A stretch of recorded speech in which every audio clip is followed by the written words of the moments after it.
Bonsoir, bienvenue au podcast Par la bande, épisode numéro 16 en ce 29 avril 2024. Je vous souhaite la plus cordiale des bienvenues. Mon nom est Jean-François Maltais, donc du podcast Par la bande, qui nous sommes ce soir, encore une fois, en direct des studios de DoTV Le Fjord. C'est également possible de nous écouter en direct sur notre page Facebook du podcast Par la bande. Et je vous invite à vous abonner, si ce n'est déjà fait, à la page qui s'appelle Par la bande, qui est notre page de discussion. Donc, vous pouvez venir interagir avec nous, avec les autres usagers, sur tout sujet relié au hockey, évidemment. Et par la suite, si vous ne pouvez nous écouter en direct, bien, comme à l'habitude, c'est possible de nous écouter sur les différentes plateformes, telles qu'Apple Podcast, Spotify, YouTube. Donc, c'est un petit peu le topo de tout ça. Ce soir, encore une fois, accompagné de mes co-animateurs habituels, Monsieur Marc Auroud. Bonsoir. Bonsoir, Jeff. Comment allez-vous? Ça va très bien. Hey, vous nous avez booké tout un show, les boys. Ah, ben oui. Écoute, Luc Boudreau, bonsoir. Salut. Ça va bien? Oui, ben, vu qu'on achève, là, Marco, faut on avait peur de manquer de stock à la fin de l'année de même, puis finalement... Ben absolument, Marco. D'ailleurs, on va donner l'information aux gens. C'est certain que c'est notre avant-dernière émission, donc de la saison. C'est l'épisode 16. Ça va se conclure, donc, dans 2 semaines, le 13 mai, avec l'épisode 17. Par contre, Marco et Luc, on vous réserve une petite surprise. On va annoncer ça dans les prochains jours, là, peut-être plus dans le courant de la semaine prochaine. Dimanche prochain. Dimanche prochain, yes. On va vous annoncer... Invité spécial? Ouais, en fait, Marco... Moi, juste invité... En tout cas. D'accord, OK. Écoute, ça va être une émission... Vous êtes pas en train de me dire que vous avez invité Normand Marino. Savez-vous c'est qui, Normand Marino? T'as pas, mais tu vas nous le dire. Vous connaissez-vous, les gars? Faites une recherche, les gars. Actualisez-vous. OK. C'est la vedette du web actuellement. Bon, ben, on va aller voir ça après l'émission. François, il connaît. Norm, je le connais pas. C'est bon. Qu'est-ce que je voulais... Donc, ça va être une émission différente donc pour la dernière. Alors, on va revenir avec ça, mais en termes... Il reste le titre à trouver. Ouais, c'est ça. Par la bande, version à suivre. Écoute, je vous présente, les gars, le plan de l'émission. Avant de vous présenter nos 2 invités que vous voyez déjà à l'écran, je vais vous les présenter tout à l'heure. On aura dans le 2e segment Jean-François Doré des Janois d'Alma, qui est le recruteur-chef, de même qu'entraîneur adjoint des Janois. Donc, on avait reçu l'entraîneur-chef, Pascal Hudon, entre autres, en début de saison. On n'a pas... oui, on les a suivis toute l'année, mais évidemment, la saison est conclue comme à peu près tout ce qui se passe dans le hockey au Québec est pas mal conclu. Actuellement, donc, avec Jean-François, on va faire un petit peu le tour, mais également, étant donné que c'est un recruteur là, d'expérience, avec beaucoup d'expérience, on a beaucoup de questions à ce sujet-là. Donc, ça devrait être très intéressant dans le 2e segment tout à l'heure. Et dans le 3e segment, on aura également, on va passer du collégial à l'universitaire, parce que Simon Gaudreau va être... J'avais pas pensé. Oui, exactement. Écoute, Luc, je suis là pour ça. Conséquent. Alors, Simon va être là. On devait avoir également Madame Marie-Claude Duchesne là, de l'UQAC, mais malheureusement, elle n'a pas pu être avec nous ce soir. Donc, il y aura Mathieu Simard qui va être là avec nous, avec Simon. qu'on connaît bien dans le domaine du hockey régional, tout d'abord comme joueur et maintenant comme entraîneur également du côté de l'UQAC. Donc, ça va être très intéressant. Et on commence ça maintenant avec le premier segment, avec nos 2 invités qui sont avec nous. Donc, on a Frédéric Dubé des Rebelles du Saguenay-Lac-Saint-Jean, M11, qui ont remporté la Coupe Chevrolet, et c'était il y a 3 semaines, si je me trompe pas. Et on a également François Gagnon, lui aussi M11, mais du côté masculin avec les Sags. Et ça s'est déroulé pas en fin de semaine, la semaine dernière. Également, donc, c'est pas compliqué, les gars, c'est les 2 vainqueurs de la Coupe Chevrolet dans la région. Mais donc, l'an passé, on a manqué de place, vous savez. Je sais pas si t'étais là. Non, t'étais pas venu là. J'étais pas matin, mais j'étais pas champion. Il y avait venu à l'émission, on avait eu beaucoup de champions l'an passé. Oui, je pense qu'il y avait eu 3 équipes certainement là, de la région. Absolument. 4 assurément. Oui, je me souviens, il y avait Frédéric Malenfant qui était venu, il y avait Jean-Fred Larocque. Petit gars du lac aussi. Exactement, les gars du lac, effectivement, oui, exactement. Donc, ça se poursuit cette année. Alors, premièrement, bonsoir, messieurs. Salut, merci. Ça va bien? Félicitations. Félicitations, les gars. Félicitations. Félicitations à vos gangs. Là, oui. Je sais que vous allez vouloir donner le crédit à vos jeunes. Merci de nous avoir invités. Vous êtes-tu revenu on un est là peu pour ça. tu sais, on est toujours sur un nuage après une grosse victoire. Ben, en tout cas, moi, je l'ai jamais vécu sur la Coupe Dodge, là. Anciennement, Anciennement, c'était la Coupe Dodge. Mais Dodge me paye pour dire ça, Oui, là. c'est correct. Moi, je me demandais, un gars qui a un Dodge, peux-tu y aller pareil? Non, c'est- il est pas admis il paye 20 Il peut pas monter son jeune. Mais juste pour dire, les gars, on est-tu encore sur un high après, mettons, 2-3 semaines? Là, peut-être, Fred, vu que ça fait peut-être un petit peu plus longtemps. Je dirais qu'on était les jours qui suivent après, là, on est vraiment sur un high, on s'en fait parler tout le temps. Là, ça s'estompe un petit peu. Hier, on avait un précamp des rebelles pour l'année prochaine, puis c'est le sujet de l'heure, évidemment, là, dans les estrades. On s'en fait parler encore partout. D'ailleurs, samedi, c'est notre gala de reconnaissance pour les rebelles aussi. Fait que je m'attends qu'on s'en fasse parler encore là. Oui, on descend tranquillement de notre nuage, mais c'est tellement des belles expériences pour nous, mais aussi pour nos filles, nous. Fait que c'est magnifique. C'est correct d'en profiter. Là. Oh oui. Beaucoup d'efforts. Beaucoup C'est une saison d'efforts. Parce complète. que c'est pas toutes les années qu'on a la chance d'y aller. C'est pas quand on y va, on est déjà chanceux d'y avoir été. Puis de le remporter, c'est encore au-delà. Du côté des M11, là, ben c'est 2A, en fait. Oui. Je pense que c'était la première fois qu'il y avait des filles dans cette catégorie-là à Coupe Chevrolet. C'était une nouvelle catégorie. Puis de vous cette avez année. comme écrit un peu l'histoire, parce que vous êtes les premières à avoir Oui, remporté exactement. la Au niveau Coupe provincial, Chevrolet, c'était ouais. la première fois qu'il y avait du M11-2A. Ouais, c'est ce que j'ai C'est la entendu? première année exactement que c'est Ok, une wow. nouvelle catégorie qui a été créée. Donc, moi, je ne savais pas du tout à quoi s'attendre. On allait là pour jouer honnêtement 3 games. C'est nos 3 games qu'on était sûrs. Dès notre premier match, on a vu que ça s'est terminé 1-0 contre la première équipe de la Ligue féminine 2A au Québec. C'est là qu'on a réalisé qu'on était peut-être capable de créer une surprise puis d'être compétitif parce que nous, notre but premier, c'était vraiment d'être compétitif là-bas, de pas perdre se faire 7-8-0, déclasser, c'est exactement. Tu sais, le but, c'est pas de donner non plus des volumes, c'est de rester vraiment, d'être compétitif, d'avoir une chance de gagner ou de perdre, mais que ça soit serré, que ça soit plaisant pour tout le monde. Puis, effectivement, c'est ce qui est... Puis ce que les gens doivent savoir, Frédéric, c'est que, en fait, oui, vous êtes une équipe qui s'est entraînée toute l'année, mais vous n'êtes pas une équipe qui jouait toute la saison ensemble, hein, c'est ça? Non, exactement. Les filles jouent avec leur équipe régulière. Exactement. Moi, j'ai 14 filles dans mon équipe. Ça va pas ça. Non. Ouais, moi, j'ai Fait que 14 c'est filles dur dans de mon s'évaluer équipe. comme Exactement. équipe, là. Eh ben, nous, ce qu'on a fait au début de l'année, on s'était établi un plan avec mon staff d'entraîneur. On s'était cédulé deux tournois séparés pour savoir un peu ce qu'on s'en allait. Fait que nous, dans le fond, j'ai 14 filles cette année qui se sont rendues à la Coupe Chevrolet avec nous. J'en ai 2 qui jouaient dans le M11-2B, 2 qui jouaient dans le M11A et les 10 autres jouaient dans le M11B. Chacun dans des équipes d'ailleurs une joueuse que respectives. vous partagiez. là, Oui, vous exactement, dites que vous exactement. Ah oui, c'est vrai, C'est vrai, c'est toi qui l'as partagé. c'est Fait que notre- durant l'année, ils jouaient avec leurs équipes respectives, puis on a réussi à faire quand même 20 pratiques durant l'année. Souvent les vendredis, nous, au lieu de souper en famille ou de souper chez des amis, là, on se T'embarquais dans le ramassait. Chevrolet, puis tu... C'est ça, on s'en allait dans le Chevrolet, on montait à Mastoyache, on allait à Mistook, au foyer des loisirs, on se promenait partout dans la région parce qu'évidemment, on a des filles de Ladoré, de Roberval, Ouais. j'en ai du Saguenay, de Saint-Ambroise, tu sais, on en a de partout dans la région.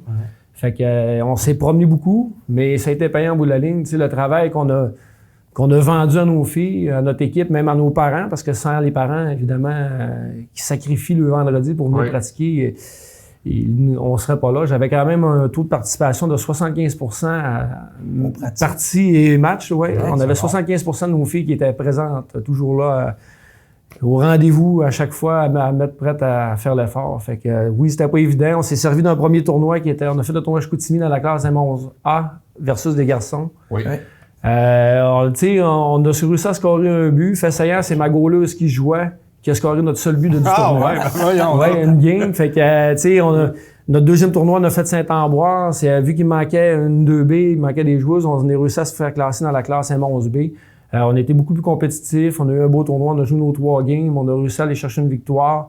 Ça a bien été. Puis suite à ça, on s'est mis en mode travail pour préparer nos filles pour la Coupe Chevrolet. Une fois que les séries ont été terminées, je vous dirais qu'on a mis les bouchées doubles. Pâques, vous demanderez à mes parents voir s'ils ont eu Pâques. On a pratiqué 3 jours sur 4. Je les ai donné dimanche de congé, mais le reste, on a travaillé.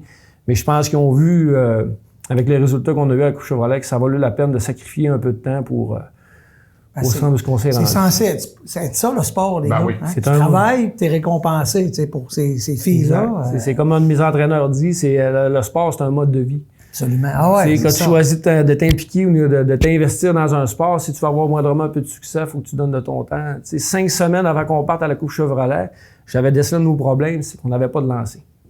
Mais pour régler ça sur une patinoire, François, tu peux être d'accord avec moi, c'est pas là c'est pas dans nos pratiques qu'on peut s'améliorer.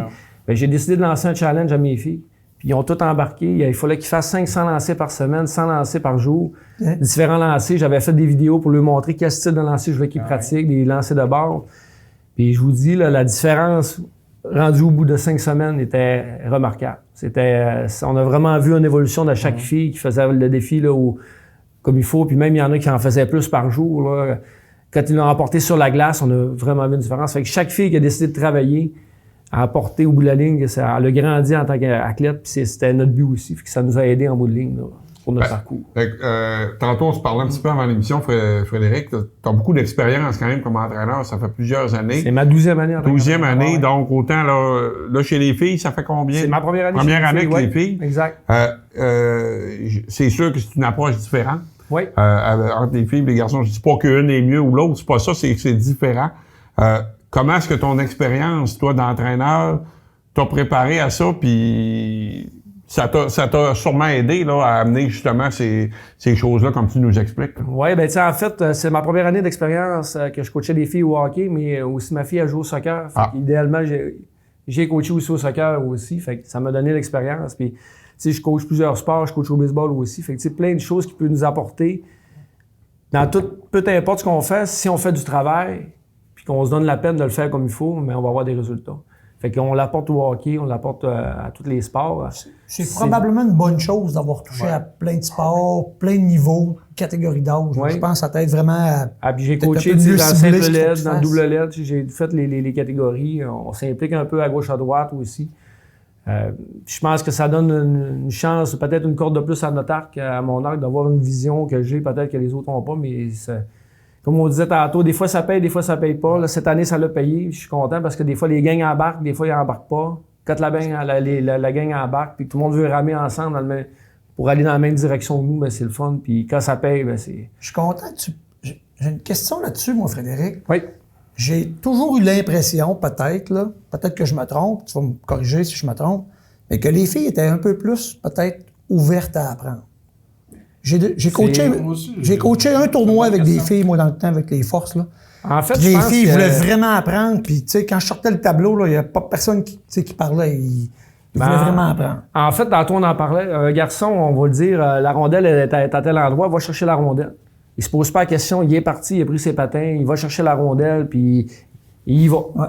Mais une fille, souvent, tu vas lui dire, OK, on va aller chercher la rondelle, mais il veut savoir comment y aller, pourquoi qu'on fait ça comme ça.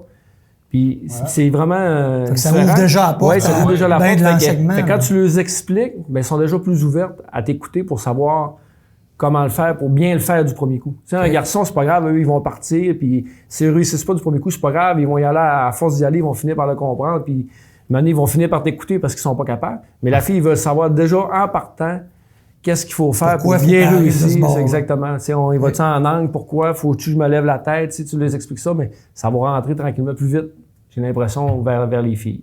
Tu es d'accord avec ça, François, là? Avant de parler de votre... Oui. Ben, j'ai déjà coaché les filles aussi. Ma fille a joué au hockey. Comme Fred l'explique un peu au niveau des garçons. Les gars sont plus dans l'action, puis on s'ajustera. Mais non, puis tous les jeunes sont différents, en fait. Là, fait que le bagage, comme Fred dit, d'avoir coaché plusieurs sports, plusieurs niveaux, ben ça te permet là, d'avoir une approche qui est différente avec tout le monde. Fait que c'est ça qui est beau.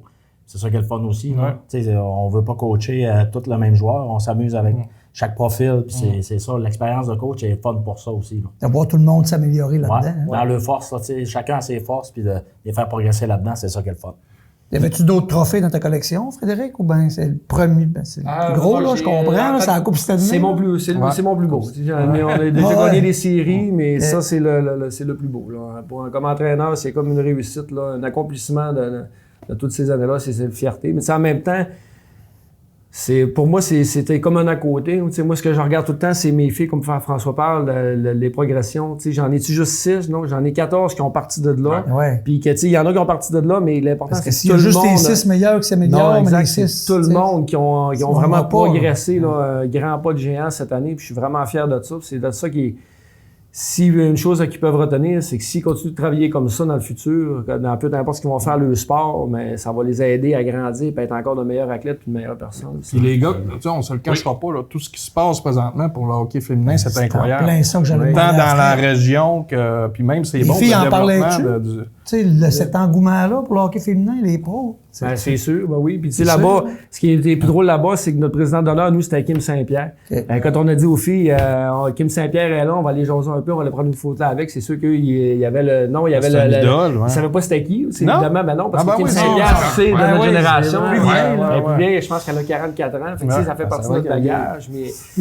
fait que... C'est vieux. Fait que tu sais, pour nous, c'était, tu sais, moi, quand j'ai eu ça, je me dis, wow, OK, c'est bien hot, j'ai eu la chance d'échanger un peu avec elle, d'aller discuter, c'était vraiment cool, tu sais, pour les filles, mais... C'est sûr que si tu le parles de Marie-Philippe Poulin, les filles, ils viennent comme ça. Là, nous, aux filles, j'ai présenté un petit vidéo de Lisanne Richard, là, la plongeuse de Haute-Tige. Puis elle a parlé... Tu sais, les filles l'écoutaient, tout ça, mais quand elle a parlé que son amie, c'était Marie-Philippe Poulin, je pense que les yeux ont fait ça comme ça, là, les étoiles, là, ils ont « Hey, elle connaît Marie-Philippe », tu sais, c'est vraiment... C'est sûr que ça fait l'engouement... Ça donne une chance aux filles de pouvoir rêver aussi, de pouvoir continuer à long terme le sport. Ben, absolument.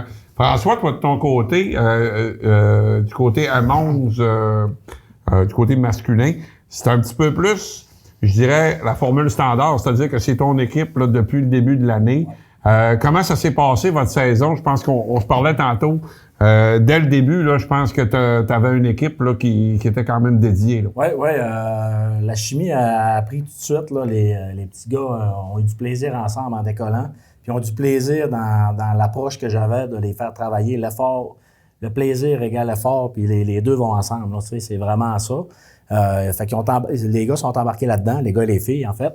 Puis ça a amené là, vraiment une saison qui était exceptionnelle là, au niveau des résultats, mais c'est surtout, moi, la progression de l'équipe qui m'a impressionné aussi, de voir comment ces joueurs-là étaient dédiés là, pour des jeunes de 10-11 ans, là, intéressés, ils écoutaient, ils appliquaient, puis ils voulaient là, vraiment performer. Mais tu sais, le résultat, c'était pas important. Moi, je leur parlais du comment. L'important, c'est le comment.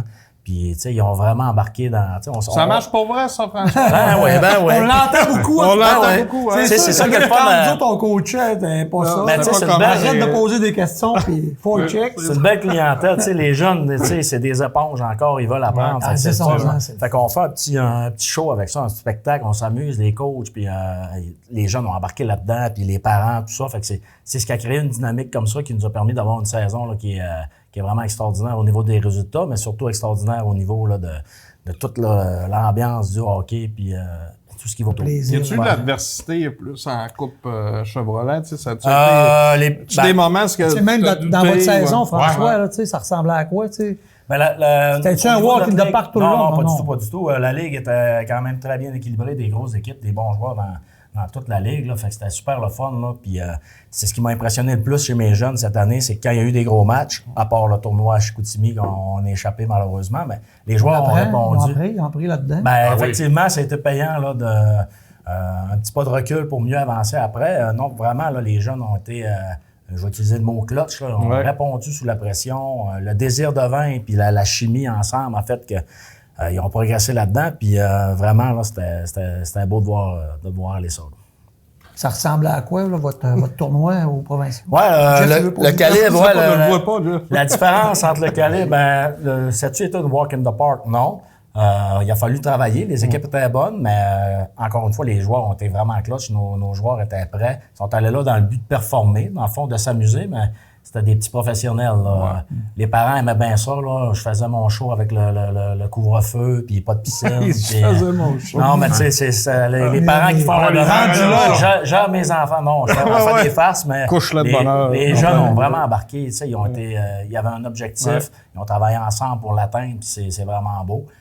Fait que ça va être des souvenirs gravés dans le mémoire, là, longtemps, vraiment, là, autant du début jusqu'à la fin. Là, fait que c'est ça qui est vraiment beau. Mais c'est jamais facile à Coupe Chevrolet, les gars. Tu sais, quand même qu'on se dira le contraire. Même si tu pars confiant, même si tu penses que tu as l'équipe pour, ça peut, tu sais, tout peut arriver dans ce genre. C'est fragile, c'est un tournoi, ça prend un bon gardien de l'autre côté, 2-3 petites erreurs. Un mauvais match. C'est ça. Fait que c'est, encore une fois, je me répète, mais c'est ce qui m'a impressionné le plus de mon équipe, là, c'est qu'ils ont répondu, ils étaient prêts, ils étaient vraiment, vraiment sur la job. Fait que, tu sais, ils ont des guerriers, là, fait que ça va. C'est une éthique de travail qu'ils ont acquis durant l'année qui va leur être bénéfique pour le reste de leur vie, là. Tu sais, tu l'as répété, là, quand tu travailles pour quelque chose, t'atteins, tu sais. Fait que c'est vraiment ça qui est arrivé avec cette petite gang. On change-tu notre mindset un peu en tant que coach? Tu sais, tu parlais tantôt de la façon est plus importante que le résultat. Puis les jeunes embarquent là-dedans? Oui. C'est facile pour... Ben, c'est pas facile, mais je sais pas comment l'expliquer. Là, en fait, là, moi, cette année, ça a fonctionné parce que les résultats étaient là pareil. Okay. Fait que je peux pas dire que si je n'avais pas gagné mes matchs puis les petits gars n'avaient pas performé, ça aurait peut-être été différent. Tu peux te permettre ça quand tu as une équipe qui a bien de la profondeur. Tout le monde peut contribuer. Pour cette année, c'est facile pour moi de dire que ça fonctionne, que la recette est bonne, mais en fait, là, les résultats étaient là. Mais je pense que j'avais une gang qui était prête à faire ça puis qui comprenait tout ça. Puis, mais c'est-tu la recette miracle? C'est-tu la façon? Mais... Les jeunes sont tous comme ça, je ne sais pas, mais cette année, mon équipe a bien répondu à ça. Puis, là, François, on n'a pas le choix de te poser la question. Oui. On est-tu trop fort pour jouer dans le 2B dans les régions? C'était le gros débat, là, évidemment. Ça a mis un peu d'ombre sur notre fin de semaine quand on était là-bas. C'est plate, là, des enfants de 10-11 ans qui se font huer parce qu'ils sont trop forts. On gagnait par des gros scores. C'est arrivé cette année, ça? Oui, malheureusement, c'est arrivé. Okay. Les autres équipes l'année passée aussi, là, dans le M11, que ce soit Alma ou... Alma était fort l'année passée, je m'en souviens. Qui a gagné la Coupe Chevrolet. Oui. C'est un débat à chaque année. Par contre, nous, c'est là qu'ils nous demandent d'aller. Fait que, on n'a pas... C'est ça la règle. On ne s'est pas inscrit, c'est ça la règle. C'est qui huait les jeunes pour le fun? Les parents. Malheureusement, c'est ça. C'est les parents des autres équipes. Puis c'est arrivé. C'est un peu peut-être anecdotique, mais ça n'a pas de classe pareil. Zéro ça classe. reste qu'un jeune. J'espère que nous écoute. Vous n'avez aucune classe. C'est de profiter de son sport, s'amuser. C'est ça. C'est des enfants de 10-11 ans. Mais les jeunes comprenaient là, que... Ça peut-tu servir de motivation? On t'a pas rendu là dans... Il a fait un autre show. Non, on n'a pas eu besoin. T'as pas compris tout ce que je viens d'expliquer. On n'a pas eu besoin, non, mais les jeunes, on leur a expliqué que c'était contre le concept qui était fâché, pas contre les jeunes. Mais c'est ça. Oui, il va y avoir du travail à faire au niveau de Hockey Québec par rapport à les régions qui n'ont pas de 2A puis ceux qui en ont. Par contre, moi, mes matchs, même si au score, il y avait un écart, c'était quand même des matchs de haute intensité, que fallait travailler, tout ça. Fait que je suis pas capable de te dire, puis je veux pas te dire qu'on est trop fort pour le 2B, parce que je sais que la coche dans le 2A est énorme. Fait que on n'aurait pas été capable de performer dans le 2A, on n'aurait pas été à ce niveau-là. Non, mais on a vécu, vous avez joué, j'imagine, les gars aussi, là. Quand on jouait dans la région, puis moi j'allais jouer à l'extérieur, on se faisait toujours torcher, là, excusez le terme. Là, mais... moi j'ai gagné, c'était comme ça. Mais pourquoi? Parce qu'on gagne maintenant, ou on performe, on va dire ça de même, on a eu des jeunes de 10-11 ans. Il faut être malade mental là, pour... Oui, vas-y. Même dans le féminin. Hey, c'est incroyable. Avant la Coupe d'âge, avant la Coupe Chevrolet, tu as dû avoir aussi le meeting avec Hockey Québec. Une semaine avant, tous les entraîneurs sont là, un Zoom un peu. Puis déjà là, moi je chantais, il y a déjà des questions, des affaires qui parlaient contre les regroupements des régions, contre les régions. Les grands centres, ils parlaient déjà contre les nous grands autres. centres, c'est ça, ouais. Puis quand on est arrivé, nous, là-bas à Coupe Chevrolet, on a joué contre des équipes qui étaient dans la ligue, qui étaient pas des recoupements. Puis on sentait là, qu'on n'était pas les bienvenus. Puis même, là, on a gagné le dernier match, quand on a gagné la Coupe, on a gagné 1-0 en tir de barrage. L'autre équipe nous ont dominé 24-4 dans les lancers. Puis après le match, là, j'ai 2 parents qui jasaient comme ça, qui se sont fait ramasser par parents de l'autre équipe, comme de quoi qu'on n'avait pas d'affaires là, on était une équipe boostée, puis qu'on était là pour gagner. Mais tu sais, tout le long de notre parcours, ça a été des games ultra serrés. Ça s'est joué dans un but ou 2 d'écart. Jamais, on n'a jamais dominé. On s'est fait même dominer par moment. Puis on entend des choses comme ça. Fait que peu importe. Je pense que le monde, tout ce qu'ils veulent, c'est gagner. Ils sont pas capables d'accepter la défaite. Mais ça, c'est triste dans l'histoire. C'est tellement aberrant. C'est triste. Ça, c'est le part. Il n'y a aucune joueuse. Je suis certain qu'il n'y a aucune joueuse adverse qui pense ça. Bon. Ce ne sont que les parents. Oui. C'est pathétique. Les jeunes s'amusent, les jeunes, vous autres, ils attendent la puck drop, puis ils sont partis. Ça n'a aucun sens. Ils pensent pas, pour le fun, les jeunes filles, les gars là-dedans. Là. Ben, moi, je sais que vous avez fait du travail, j'imagine, là-dessus. Il y en a, tu sais, on les a mis pas à l'abri de ça. Moi, je fais toujours attention de ne pas discuter de ça devant eux. Eux, ils s'en rendent pas compte. Comme vous dites, ils veulent s'amuser, ils veulent jouer au hockey, ils veulent faire leur sport, puis les résultats, tu sais, moi, souvent, je parle pas de résultats. Ce qui est important, c'est quand on passe la porte de la chambre, c'est de pas avoir de regrets. C'est quand tu rentres dans la chambre, si tu as tout donné, si tu as tout fait ce que tu pouvais. C'est d'autant plus ridicule dans votre cas, là. C'est pas comme si vous aviez été une équipe hyper dominante dans une classe ici. Les filles jouent où dans vous autres, le fun, équipe construite pour mais c'est ça pour l'événement. Un peu ma question. Les filles jouent, mettons, où dans le B? Nous autres, il y avait, dans le fond, là-bas, on avait 12 équipes. Sur les 12 équipes, il y a des équipes qui sont dans la Ligue féminine 2A. Il y a des équipes qui jouent dans des ligues de garçons. Ouais. C'est l'équipe, c'est toute l'équipe de filles qui vont jouer, mettons, dans le M11B contre les garçons. Okay. Il y en a comme ça s'est déjà fait ici. Oui, là, les rebelles ont déjà joué dans les ligues de garçons. Comme nous, on est dans un regroupement, mais il y en a aussi qui c'est des regroupements. Il y a des filles qui jouent dans les équipes de garçons qui se réunissent pour aller à la Coupe. Mais dans les équipes de garçons, ils jouent où, ces filles-là? Comme les nôtres, comme je disais tantôt, j'en ai 2 qui sont dans le double lettre, dans le 2B. J'en avais 2 qui jouaient dans le M11A, puis j'ai 10 filles qui jouent dans le M11B. Le M11B, tu sais. Oui. Donc mes deux gardiennes, ils arrivent du M11B. Les restes de mes joueurs, c'est tous du M11B. Fait que j'ai 4 joueuses qui sont 2 de M11, puis 2 de... Est-ce que tes 2 filles qui jouaient 2B étaient très dominantes là-bas? On peut penser que oui. Oui, on se cachera pas qu'il y avait une bonne... Si les autres filles jouaient dans le contre des garçons... Mais dans le 2B, t'as comment? C'est ça, c'était-tu de calibre ou c'était encore plus fort que... Étais-tu plus forte, en fait, en tout cas, du moins? Moi, j'ai regardé, c'est Juliette, je pense. J'ai suivi Juliette avec l'équipe à Fred, puis Juliette elle travaille fort, elle est forte physiquement, elle est rapide. Tu voyais qu'elle avait cette coche-là, mais pas de là à dire que ça brisait le tournoi. Là. Fait que Juliette était à sa place, puis elle mérite le succès qu'elle a eu parce que son éthique de travail est incroyable. Fait que, tu sais, 2 joueurs 2B, 10B, ça se balance très bien. Fait que c'est. Ben oui, c'est pas. Il n'y a aucune raison à chialer. Il y en avait de l'autre côté des excellentes joueuses aussi, c'est des romans bons. T'as des matchs qui ont fini 0-0. Oui, c'est quand même triste, les gars, qu'on Ben, célèbre un événement qui arrive rarement pour des jeunes, puis qu'on parle encore de. C'est de ma faute, c'est moi qui ai Non, mais faut le dire, Marco. C'est malade mental, je sais que Frank, moi, ça me dérange pas de le dire. C'est des malades mentales. Ben oui. Et ce qui est drôle, excusez messieurs, dans toute l'histoire, c'est parce que moi, j'ai coaché aussi beaucoup dans la simple lettre. Puis tu sais, là, ils crient haut et fort quand eux, ils gagnent pas dans le double lettre. Mais par exemple, ils parlent jamais de leurs équipes simple lettre quand ils viennent dans nos tournois régionaux ici et sacrer des volets, excusez le mot. Oh ouais, moi, cette année, là, j'en ai perdu des games parce que ma fille, elle jouait dans le M11B.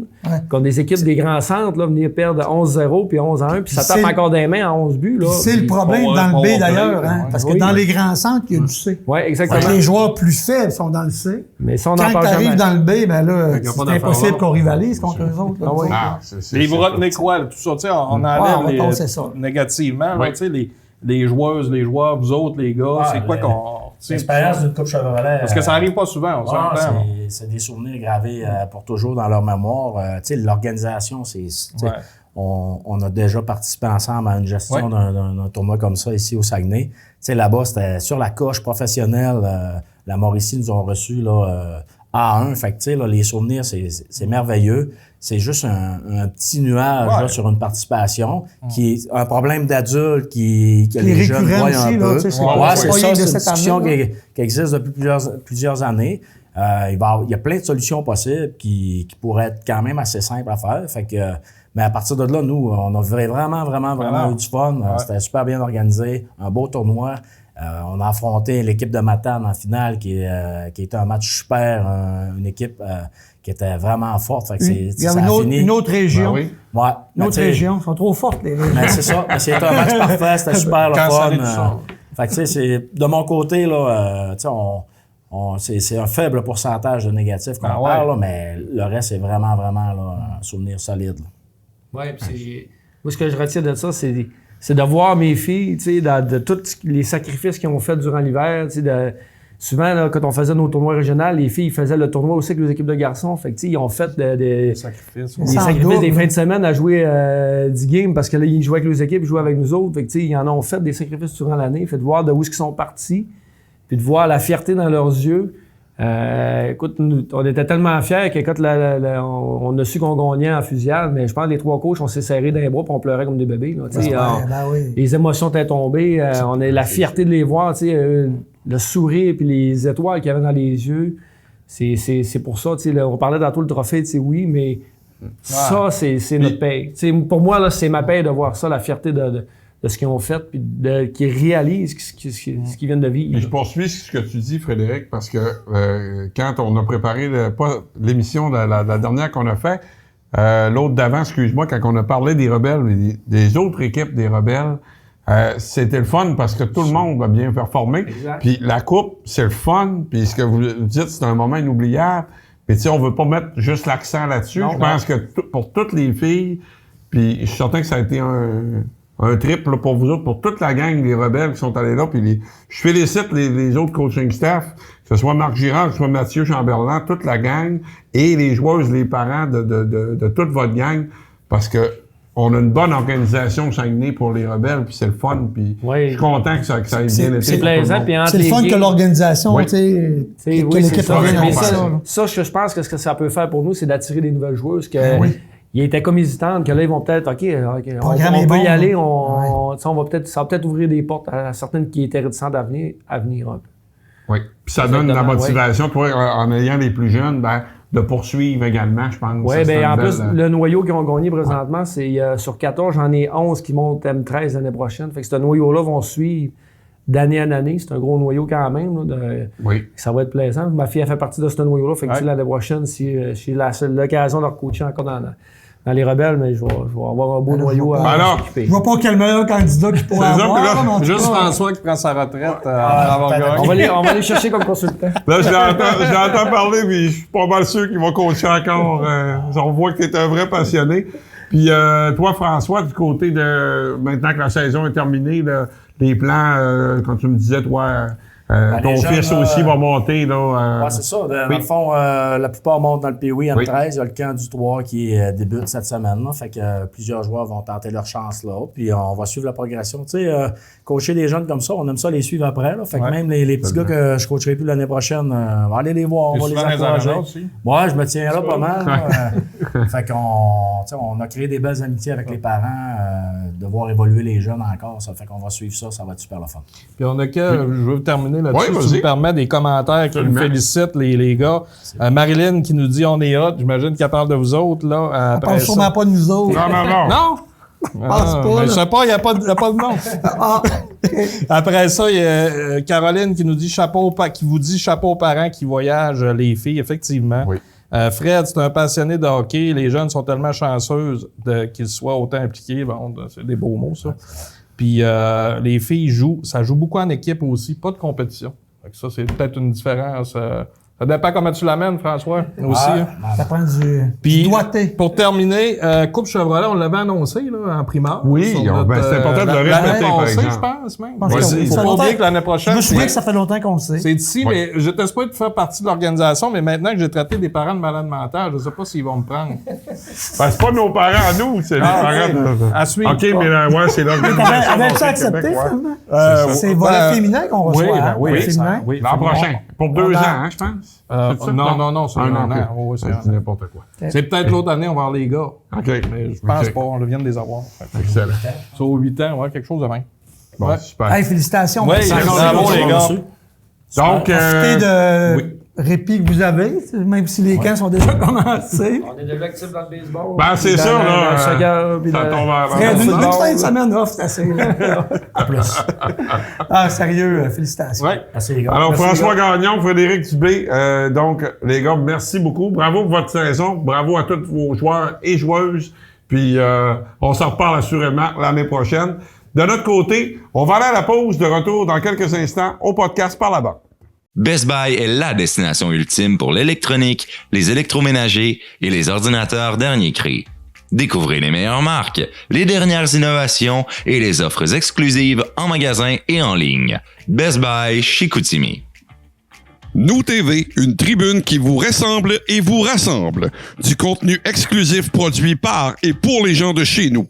Depuis plus de 30 ans, Nous TV, HD 555 ou Epico 100 pour abonnés Cogeco seulement. Vous ne savez plus quoi faire de vos contenants consignés? Faites appel à l'équipe de récupération du Saguenay. Collecte événementielle 418-543-6711 ou rendez-vous directement sur place au 460 rue de la Transformation à Labbé. Pour tous vos besoins en vêtements sportifs, nous sommes la référence au Saguenay pour habiller votre équipe. Broderie ML, une équipe dynamique, d'expérience et au service exceptionnel. BroderieML.com, 418-973-9987. Au podcast Parle la bande. Alors, les gars, on a vraiment bien commencé l'émission. C'était vraiment intéressant. Puis là, on va continuer. Ça va être encore intéressant parce que on a notre invité, Jean-François Doré, donc des Janois d'Allemand. Salut Jean-François, comment ça va? Oui, bonjour tout le monde. Oui, ça va super bien. Vous autres, les gars? Très bien, merci. Merci d'avoir accepté notre invitation. Ah, ça fait plaisir. Ça fait 2 ans qu'on essaie. Ouais, ben oui. L'année passée, ça n'a pas fonctionné. Là, je me souviens pas pour quelle raison, des conflits d'horaire ou quoi que ce soit. Parce que, écoute, bon, c'est pas pour te lancer des fleurs, mais il y a beaucoup de gens dans la région qui nous parlent de toi comme de quoi que t'es une personne qui est une personne quand même importante dans le monde du hockey de la région, que t'as beaucoup d'expérience, t'as une bonne vision du hockey, donc on avait le goût de t'avoir avec nous. Ben pour, je dirais, 2 raisons principales. On va y aller peut-être dans l'ordre. Premièrement, du côté de l'Organisation des Janois d'Allemand, du réseau du RSEQ, donc au niveau collégial D1. Donc, c'est certain que nous, on reçoit toujours Pascal Hudon à l'émission. On l'a eu en début de saison. Ouais. Bon, par la suite, la saison s'est déroulée, puis également, on avait eu également Christian pour le D2, également pour le D2. Ouais. Maintenant, ça fait qu'on va te parler de ça, parce que ça fait longtemps que tu es impliqué du côté des Janois, mais en plus, cette année, t'as ajouté la... Oui, j'ai ajouté une corde à mon arc. Absolument. T'as-tu prévu? Ça s'est fait... C'est un concours de circonstances? C'est un concours de circonstances qui s'est officialisé autour du mois de mai l'an passé. D'accord. Donc, vraiment, moi, ça fait plus d'une dizaine d'années que je suis recruteur, là, malgré ma belle chevelure et mon jeune âge. Donc, l'opportunité s'est présentée, Pascal. On a une bonne discussion franche là-dessus. Je cherchais un entraîneur. J'ai pas le choix de l'accepter, là, Pascal. Pour moi, c'est... il est convaincant, Pascal. Mais c'est un excellent entraîneur, puis c'est une personne extraordinaire. Fait que pour moi, là, d'apprendre à ses côtés, là, c'est une expérience que moi, je ne pouvais pas rater. Puis, je sais pas ce que tu allais, Jeff. Mais on y va. On allait Mais qu'est-ce qui t'a fait passer du côté obscur? Parce que là, on est derrière, tu sais, le jeu, on regarde les joueurs. Tu étais un recruteur pour les Foreurs de Val-d'Or aussi, je pense. Pendant de longues années. Les élites depuis longtemps. Les élites aussi. Un petit peu au début aussi. Oui, donc c'est ça. J'ai commencé comme recruteur. C'est les élites qui m'ont donné ma première chance. Le père là, de M. Simard, qui est entraîneur adjoint des Inuits, M. Michel, c'est lui qui a été le premier à me donner ma chance comme recruteur. Il y a des gens comme M. Florent Bouchard de Saint-Bruno qui est très impliqué. Moi, s'il n'y a pas de Florent Bouchard, je ne suis pas la personne de hockey que je suis aujourd'hui. Donc, je tenais à faire le petit thumbs up là-dessus. Super. Donc, j'ai vraiment appris, avec les discussions en côtoyant les entraîneurs des élites au courant des années, avec travaillant avec les Janois aussi, avec Pascal, avec mes expériences avec les Saguenayens, avec les Foreurs, on en apprend beaucoup sur le hockey. Puis, je suis quelqu'un qui cherche toujours à se perfectionner. Puis, le coaching m'amène une vision du hockey qui est totalement différente que celle du recruteur. Quand tu es recruteur, tu es en haut, tu as ton calepin de notes, tu vois le jeu dans sa globalité. En arrière d'un banc, il y a une gestion de match, une gestion d'émotions des jeunes qu'il faut que tu apprennes à connaître aussi. Fait que c'est des choses qui se passent dans le feu de l'action. Là, tu n'avais jamais coaché avant. J'avais coaché au football avant. J'avais monté le programme de football à Robertval à la Cité étudiante il y a une dizaine d'années. Donc, mon expérience de coaching n'était pas reliée au hockey. OK. Parce qu'il y en a qui l'appellent l'encyclopédie du hockey sur nos... C'est quand même un beau compliment. C'est un beau compliment, je vais le prendre. Mais c'est la différence, là, Jeff, avec derrière, puis derrière le banc, puis c'est la même affaire. Je voulais dire derrière le banc, puis derrière... Dans les estrades, pendant derrière le banc. Je dirais, Luc, c'est l'analyse. Je ne sais pas si c'est ça que tu veux dire. Probablement. Tu parlais de ça parce que on va dire un spectacle. Je pense que les entraîneurs et les joueurs, c'est les acteurs. C'est les acteurs de premier plan. Puis les recruteurs mettons le directeur général, recruteur-chef, tout ça, on va être à l'arrière-scène, donc on prépare un petit peu c'est peut-être ça que tu voulais dire. En fait, c'est la différence majeure entre un entraîneur et un recruteur ou une personne qui travaille dans les opérations hockey. C'est que l'entraîneur puis les joueurs sont dans le moment présent. Les gens qui sont dans les opérations hockey, que ce soit des G, des recruteurs, on est dans le moment présent, mais toujours avec un œil sur l'avenir. Donc, moi, comme recruteur, par exemple, j'ai parcouru des milliers de kilomètres. Je suis probablement seul recruteur qui demeurait au Lac-Saint-Jean, qui œuvrait au niveau junior majeur. Donc, moi, du kilométrage sur mon véhicule, là, j'en ai fait pas mal. J'espère qu'il payait ton gaz. Oui, il payait mon gaz. J'étais chanceux. J'étais très chanceux là-dessus. Je m'arrangeais toujours pour tomber kiff-kiff. Okay. Puis, tu sais, c'est... Fais pas ça pour l'argent non plus. Oh, non. C'est une passion. C'est une passion, là. Tu sais, j'ai commencé à regarder du hockey, là. J'étais vraiment... J'étais à l'université. Moi, mon frère, il a joué longtemps au hockey. Il était capitaine des Éperviers de Normandin il y a quelques années. T'es un gars du haut du lac. Oui, moi, j'étais un jeune homme. Ben, jeune homme. T'as le droit? Ouais, j'étais encore jeune. On va régler quelque chose, c'est pas le plus vieux, toi, en arrière de la banque. Probablement le deuxième. Donc, moi, toute ma famille est dans la municipalité de Chambord. Okay. D'accord. Okay. Oui. Donc, j'ai mes cousins là, qui ont été dans la structure de hockey ici. Il y en a un qui a joué Midget 3 aussi avec les élites. D'ailleurs, il y en a même un, là, je pense que tu as eu la chance de coacher il y a quelques années, dans le temps que tu étais dans la structure. Oui, c'est qui? Simon-Pierre Bérubé. Ah, je me suis... Ou tu étais un petit peu avant? Oui, un petit peu avant, je pense. Mais je sais c'est qui, par exemple. Bon. Ouais. Donc, c'est ça. Fait que moi, j'ai eu la chance, là, j'ai commencé là, vraiment à les regarder en jouer, puis en faisant mon bout de chemin comme ça, ça a donné le parcours que j'ai eu. Ouais, super. Puis, moi, écoute, j'ai tellement de questions du côté des recruteurs.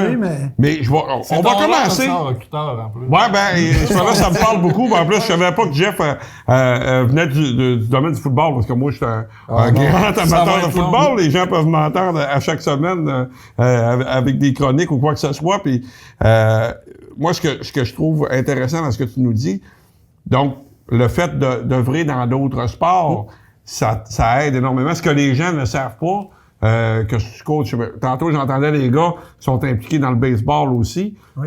Moi, je coach au basket. J'amène des choses de d'autres sports à mes jeunes qui ne sont pas habitués d'entendre. Je pense que ça, c'est un atout aussi.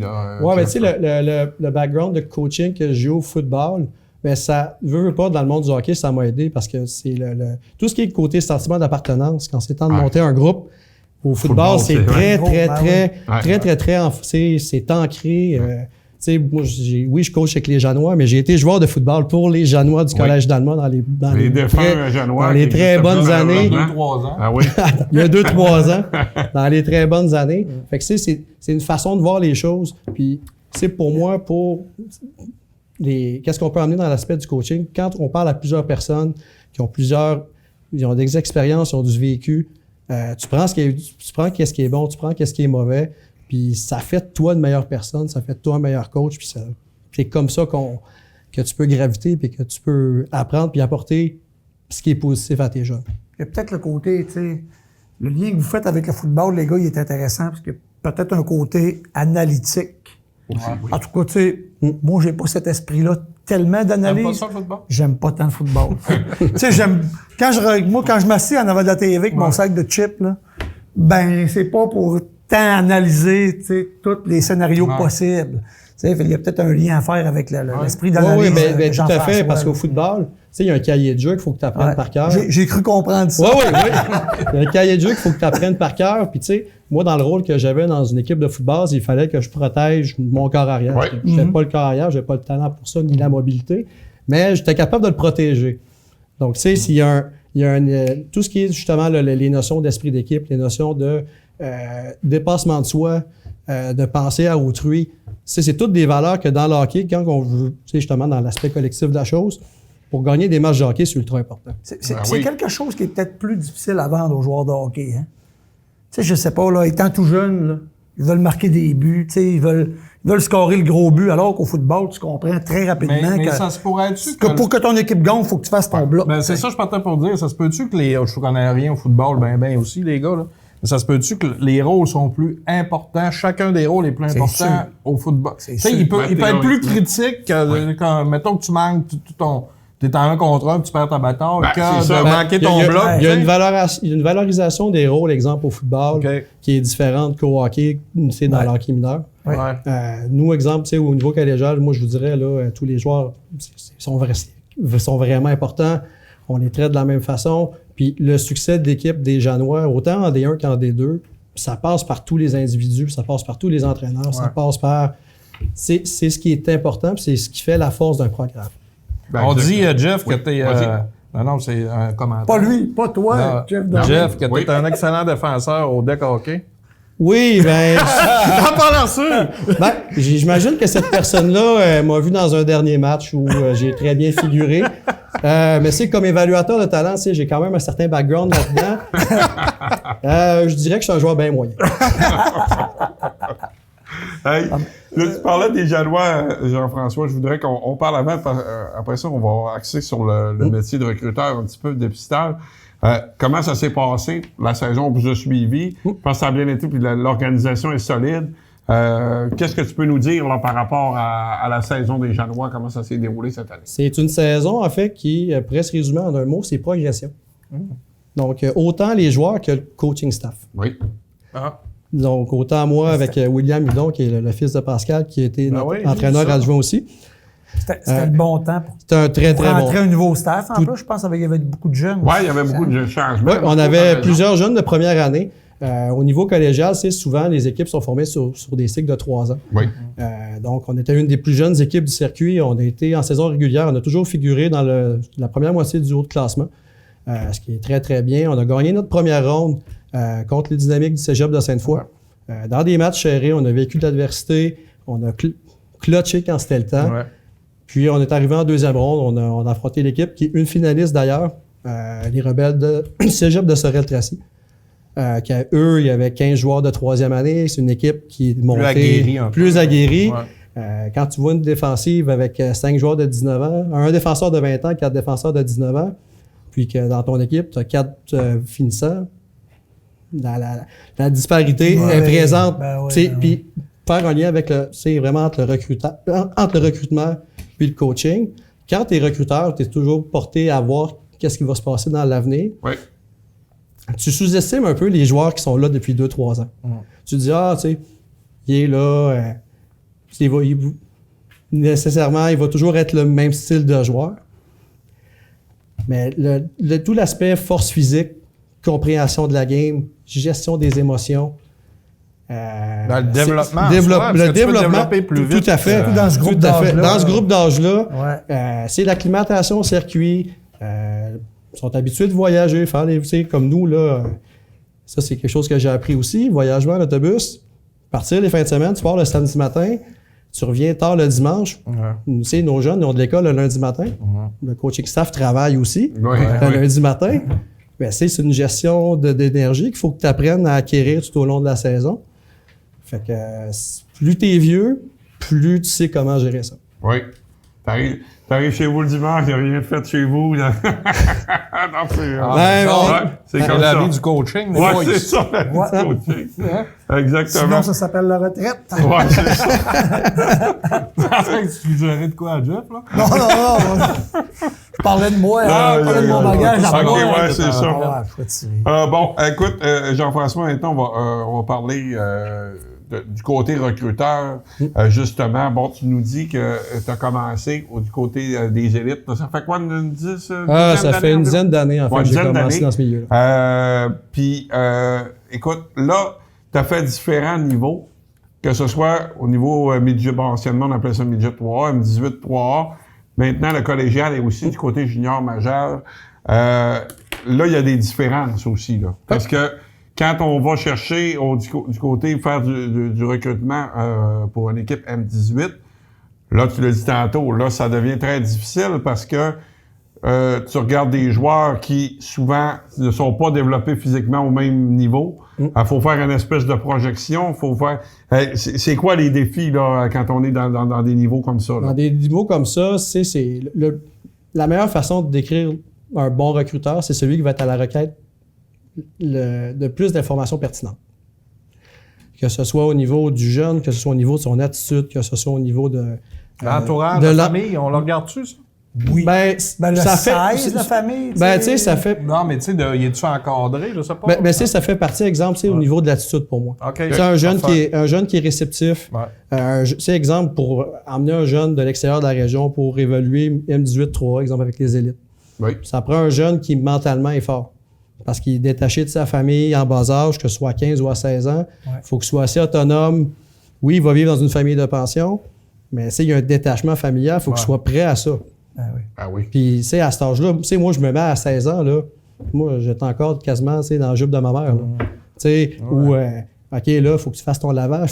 C'est pas pour rien qu'on le fait pas non plus avant, là. Corrige-moi si je me trompe, là, M15 élites, 3 élites. Oui, exact. Ici, dans la région, avant ça, là, tu sais, c'est du voyagement. Tu sais, comme on a vu tantôt, là, avec l'équipe des Rebelles, tu sais, on faisait, justement, M. Frédéric parlait qu'il y avait des jeunes exemples du Haut-du-Lac, de la Dorée, de Roberval, mais c'est les parents qui voyagent pour éviter, justement, le déracinement familial. Absolument. Bon, excellent. Puis, par la suite, au niveau junior, ben là, on cherche des joueurs qui vont t'aider là davantage, tu sais, l'année d'après aussi, ou rapidement, peut-être des fois une autre saison. Mais là, le joueur est un petit peu plus développé à ce moment-là. Oui, effectivement. Puis il y a toujours un travail qui est fait en amont, en fonction du style d'équipe que tu vas avoir, en fonction des effectifs que tu as aussi sous la main. Puis le travail, c'est de rechercher des joueurs, des individus qui vont bien se mouler à ton équipe. Puis qui vont aussi grandir, qui vont faire en sorte que tu vas avoir du succès. Est-ce que les équipes ont, tu vas me dire peut-être que ça dépend de l'équipe que tu as, mais est-ce que vous avez plus des genres de commandes? On a besoin d'améliorer. On veut s'améliorer à la défensive, exemple, ou au centre. Bien, un exemple comme ça, je peux vous dire comment ça fonctionne dans un repêchage junior majeur. Oui. Donc, il y a une liste qui est faite pendant 364 jours. Ouais. Travaillez pas la dernière. La dernière, on est sur le plancher des vaches, on porte un beau costume comme ça, des fois avec un chapeau. Ceux qui l'ont vu l'an passé l'ont vu. Ah ouais, il y a des belles photos qui existent de ça. Ah, on va aller chercher ça. Donc, il y a un travail qui est fait en allant voir plusieurs showcases, des tournois. Tu sais, moi, pour ma part, là, je voyageais jusqu'à Moncton, Nouveau-Brunswick, pour voir les joueurs des provinces d'Atlantique. Oui. Tu pourrais voir combien de matchs, tu sais, pendant que tu parles de... Dans une saison, le plus haut taux de rapport de matchs que j'ai fait, c'est 425. Et tabarnouche! Hey, c'est du hockey, ça. Puis, il faut être... Puis, excuse-moi de t'interrompre, Jean-François, mais tu sais, c'est... nous, quand on va au hockey, on regarde le match, mais tu sais, on placote aussi, là. Ouais. Mais là, vous autres, vous allez là pour travailler, là. C'est pas le temps de se caler une bière à... Non. Le bon là qui part après la deuxième, souvent, là. Quand il a pris sa belle photo, il s'en va. Tu sais, organise-toi avec ça, Marco. Ah, c'est vrai. Non, c'est pendant un match, là. Moi, honnêtement, pour ceux qui me connaissent, j'ai une petite routine. J'arrive toujours à 45 minutes, 30 minutes avant. J'ai besoin de m'installer dans un coin tranquille. Je regarde le warm-up, voir un peu les habiletés, le feel des gars qui, avec une rondelle, sont capables de la placer. Si, exemple, là, côté mobilité, pour que je puisse les reconnaître pendant un match, parce que toute personne a une motion qui est différente. Fait que moi, j'essaie surtout en début d'année, je trouve ça vraiment important de le faire. Question d'habituer mon œil à, OK, lui, c'est sans avoir à le chercher. Exemple, sur la feuille, dire c'est quel numéro. Ah, ça, tu perds du temps. Là, tu sais, quand tu regardes comme ça, tu regardes pas le jeu dans sa globalité. Fait que c'est important d'habituer ton œil rapidement. Donc, ça, c'est vraiment la petite routine que j'avais. Sinon, après ça, c'est jaser avec les entraîneurs. Vous avez le droit d'aller parler aux coachs? Oui, pendant la saison. Pendant les jeunes, parler aux jeunes, en fait, c'est plutôt quand la saison de hockey finit. Tu sais, pour moi, c'est une loi qui est non écrite, mais... C'est un jeune qui est éligible là, au repêchage junior majeur dans sa première année de midget.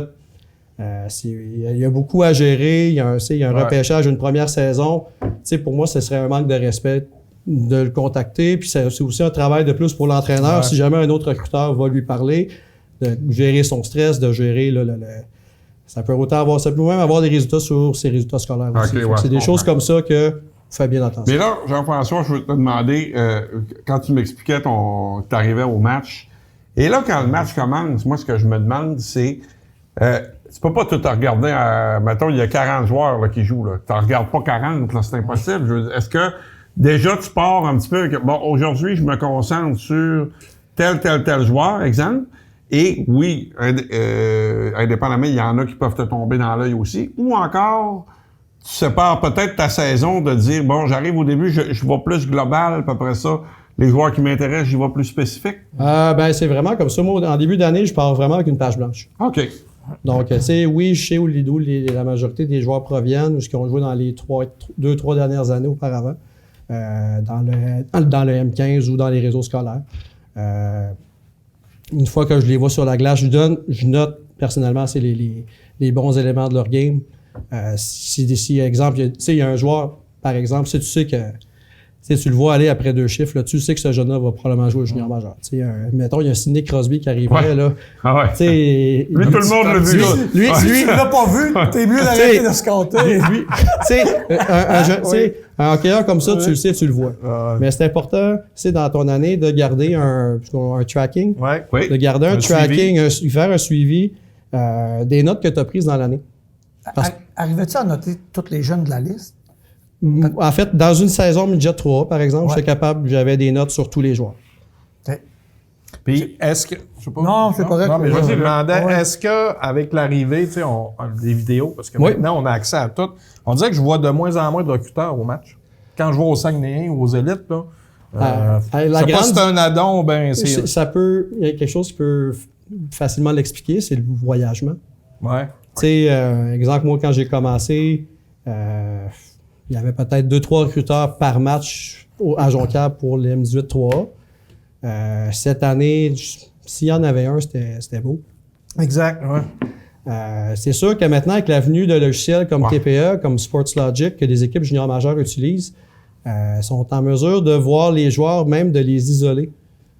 C'est avec des vidéos, là, des séquences par séquence, pour pouvoir les analyser leurs forces et faiblesses.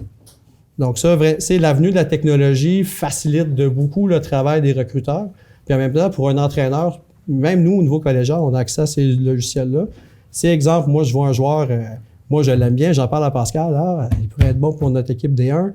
Mais lui, en dedans de 20 minutes, il est capable d'avoir accès aux vidéos, il voit, exemple, comment il joue en défensive, il a accès à toutes les possessions de rondelles qu'il a eues, le pourcentage de passes qu'il a réussi dans son année. S'il est bon en mise en jeu, bien, on est capable de voir la statistique qui est reliée à ça. Fait que pour analyser un joueur de hockey, là, c'est vraiment merveilleux. Ton meilleur coup, Jeff? Ouais, moi aussi, je voulais... Que c'est quelqu'un qui nous demande ça. Tu sais, mettons le gars de quitter c'est quelqu'un qui nous demande ça. C'est ton input qui a fait que vous l'avez drafté. Le recrutement, en fait, tu sais, dans un repêchage, c'est un travail d'équipe, là, je tiens vraiment à souligner. Tu sais, moi, j'ai travaillé pour M. Richard Liboiron, qui a toujours mené son groupe d'hommes de main de maître.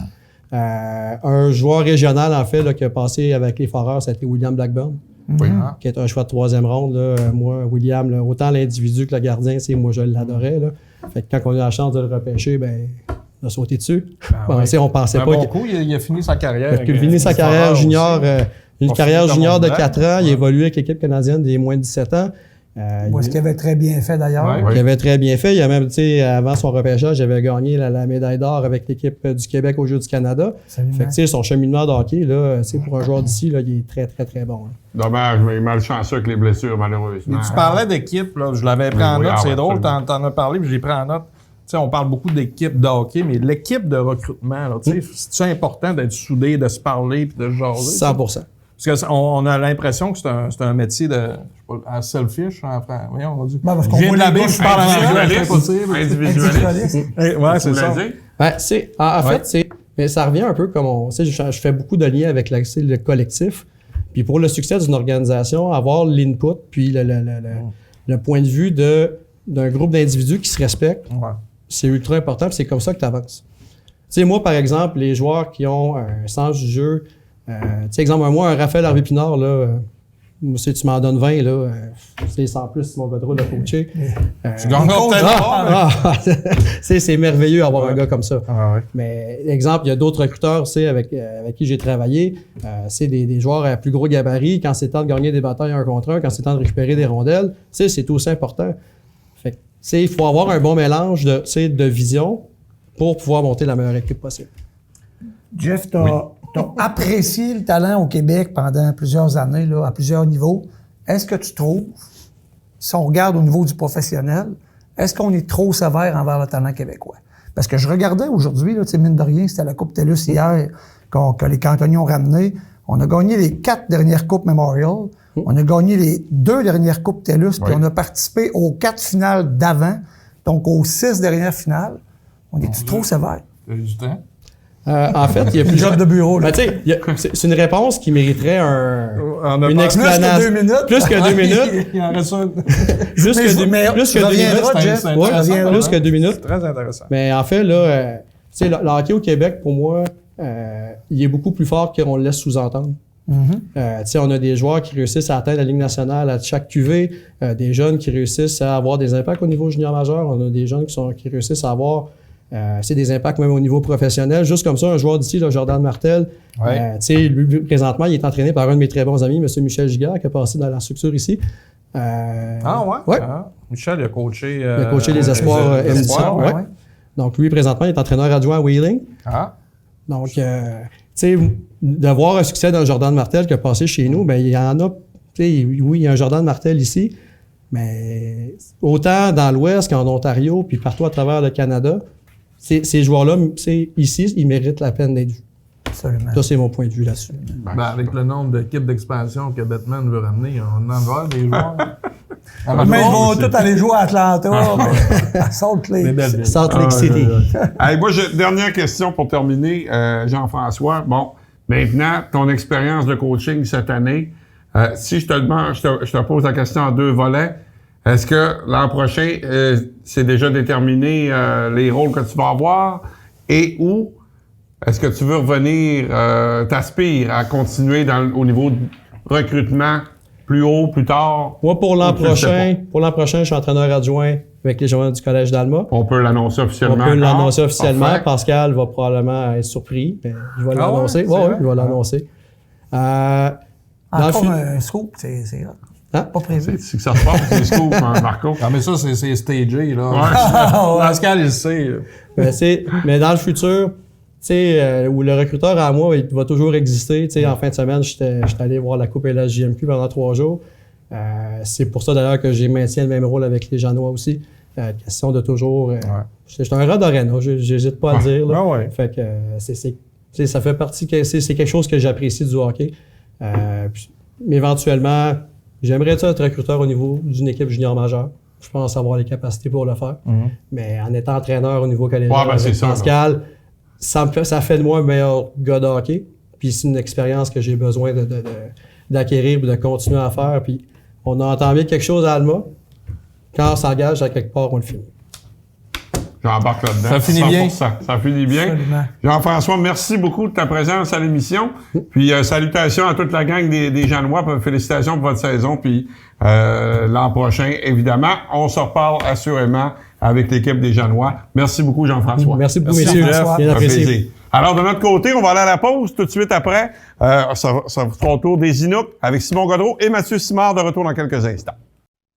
Vous êtes un hockeyeur âgé de 11 ans et plus et vous aimeriez vous dépasser? Faites confiance à l'équipe de GI Performance, l'école de développement physique numéro 1 au Saguenay-Lac-Saint-Jean. Faites comme les pros. GI Performance, la référence. L'Association de hockey mineur de Saguenay, pour l'épanouissement et le développement de vos jeunes dans une ambiance saine et sportive. On mise sur le déroulement de nos activités dans le plus grand des respects.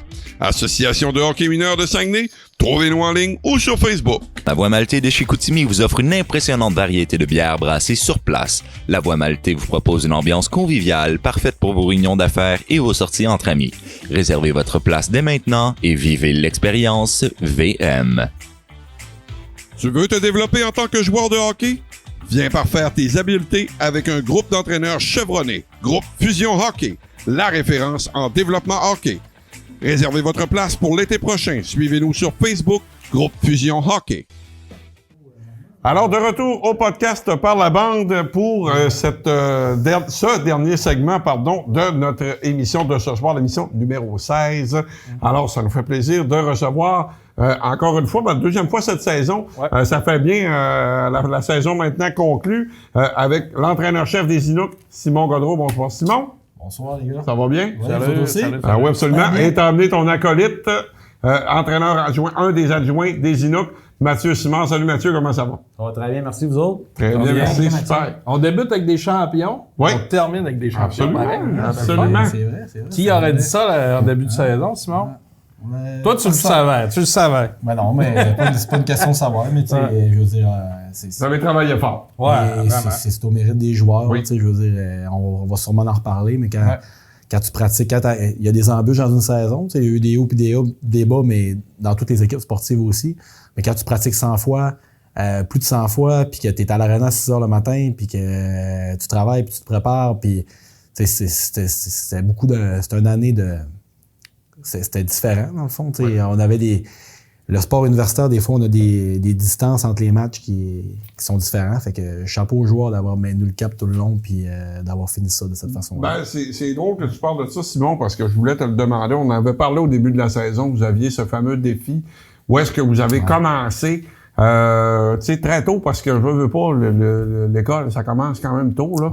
Ouais. Dès le mois d'août, vous autres, vous étiez déjà en mode entraînement, etc. Ça a été long avant que ça commence. À un moment donné, ça a commencé. Vous avez joué quand même beaucoup de matchs à un moment donné, sur une période assez rapprochée. Est-ce que tu as senti quand même à un moment donné un petit creux de vague par la suite que vous avez dû ramener le groupe d'entraîneurs ou pas du tout? Ça s'est poursuivi toute l'année pour culminer avec les grands honneurs à la fin? Comme toute équipe. Oui. Comme toute équipe, il y a des hauts et il y a des bas. Tu vis l'adversité. Autant la Canadienne de Montréal que les Saguenay de Chicoutimi que nous autres, on les a eus. Maintenant, puis si c'était à refaire, on referait la même chose parce qu'on avait une nouvelle cuvée de joueurs. On avait beaucoup de nouveaux joueurs qu'on n'avait pas vus. Les Janois, l'année passée, étaient en finale. Ils n'étaient pas là, notre pré-camp. Fait que les Tommy Deblois, les Zachary, Phil, tout ça, ils étaient pas là. On avait d'autres joueurs qui étaient en finale à Junior 3A. Fait qu'on voulait avoir notre équipe avant que l'école commence pour tout voir notre système, tout faire ces affaires-là.